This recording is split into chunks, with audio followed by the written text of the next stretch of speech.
Good morning, and thank you very much for the invitation to this forum to participate in the Skopje Cultural Diplomacy Forum 2025. I'm really grateful to be here.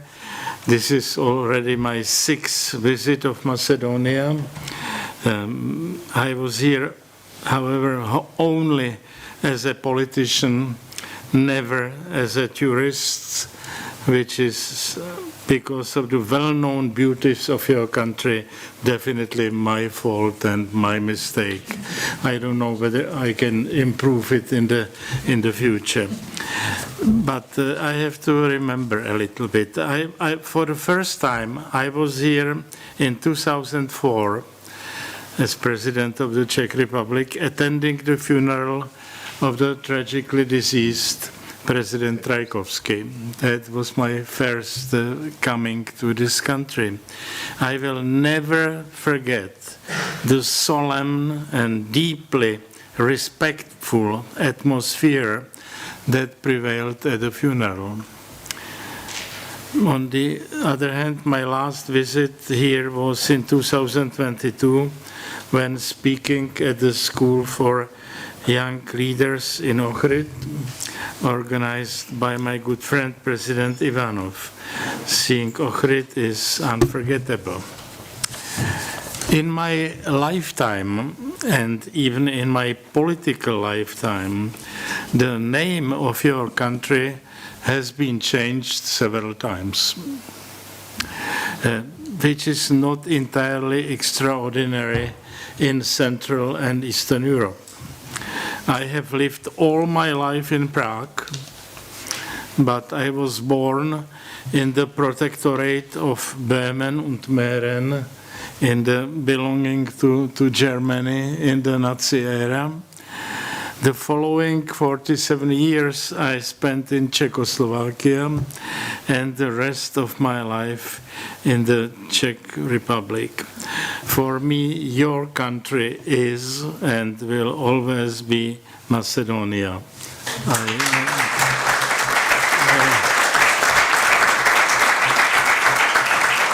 I think it is so simple. It's not necessary to speculate about it. Only a few years of my life I could claim to have lived in a sovereign and independent country. These were the 3 years after the Second World War, before the communist putsch in Czechoslovakia in February 1948, and the first 15 years after the fall of communism. In 2004, in the moment when I was president of the country, which means it was me who signed the treaty, we became a member state of the European Union. This was another significant change, and even though the name was not changed at that moment. The EU, this artificial construct, which was originally founded as the European Community, which was planned as a community of states more than 30 years ago. It was transformed by the Maastricht Treaty and later even more by the Lisbon Treaty into a new political entity, into a union of citizens of individual European member states. This radical and far-reaching political unification has changed the substance of the originally integration process, as well as the meaning of independence and sovereignty. I know your country has been striving for an EU membership for already a long time. Both as Prime Minister and as President, I have always supported this ambition of yours. The Czech have been waiting for membership for a much shorter time than you have. But in spite of that, it seems to us to last too long. To be frank, we didn't like being on the waiting list, and above all, we didn't like being patronized by West Europeans during the accession negotiations. I suppose you know something about it. I can also understand the frustration of Macedonians when they hear promises given to Ukraine to accelerate its accession talks with the EU. As compared to Ukraine, you are not at war. Your country is not half destroyed, and your country functions in a standard way. But your country is not fighting Russia. That's the difference in European discussions. But this forum is not about the European Union, but about cultural diplomacy, if I understand it correctly, and its importance for the current world. Let me make a few comments on this as a non-expert. In the past, diplomacy used to be the main vehicle for exchanging messages and statements among countries, for presenting views and political stances, sometimes for offering promises, sometimes for delivering threats. It was a way how to negotiate, how to make compromises, how to make deals. It is different now.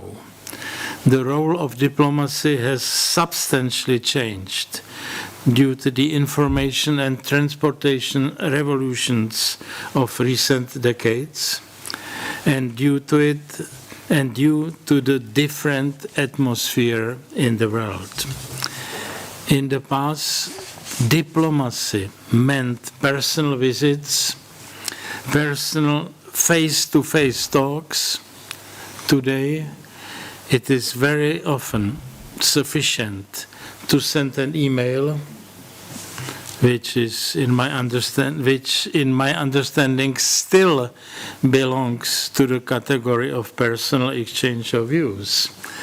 Or even worse, as President Trump brought to perfection, to post the message on one or another social platform and to assume that it will be eventually read, studied, and reacted to. These developments have also fundamentally changed the role of ministers of foreign affairs, as well as of embassies and ambassadors. The currently fashionable absence of human touch makes a fundamental difference, and it is, in my eyes, a difference for the worse. This, however, is only the technical side of the matter. Much more important is something else. Diplomacy was and is relevant only in a situation when all relevant parties are genuinely interested in a dialogue. I'm afraid the world of today left the era of dialogues and entered the era of monologues. This is, in the long run, untenable, unsustainable, as it is modern, fashionable to say now. We must start not only talking, but listening as well. It could eliminate many tensions, conflicts, and wars. I suppose this is also one of the aims of this forum, to work in this direction. This brings me to make some irrelevant points about the term cultural diplomacy. In the title of the forum, this probably means neither the exchange of cultural artifacts, the exchange of books, paintings, sculptures. It doesn't also probably mean diplomacy made by some of the representatives of the cultural institutions. As I understand, it is meant as a diplomacy among cultures. Am I right, Mr. President? Soft power. Soft power. That's another term. Countries with different cultures used to communicate in the past, but the rise in multiculturalism made, paradoxically for many, not for me, an end to it. This ill-conceived ideology didn't want communication, friendship, and the best possible cooperation among cultures in the world. This ill-conceived ideology of multiculturalism seeks to transplant different cultures into existing entities of the current world, and especially, and this is relevant for most of us, to transplant different cultures in a nation state or a state with a dominant nation. That's a different project, so the idea of multiculturalism is something to write books about. And this is definitely not rational. It leads to conflicts and wars.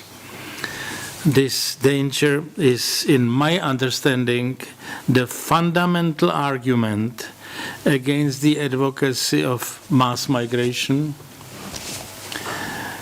In other words,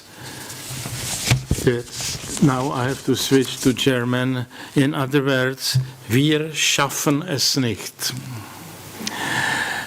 Frau Merkel's famous statement made 10 years ago was entirely wrong. I think our aim should be totally different. We should strive for a friendly and cooperative multicultural world, but we should try to keep states as monocultural as possible. But that would be a topic for another discussions. So those are my comments about cultural diplomacy. Thank you very much for your attention.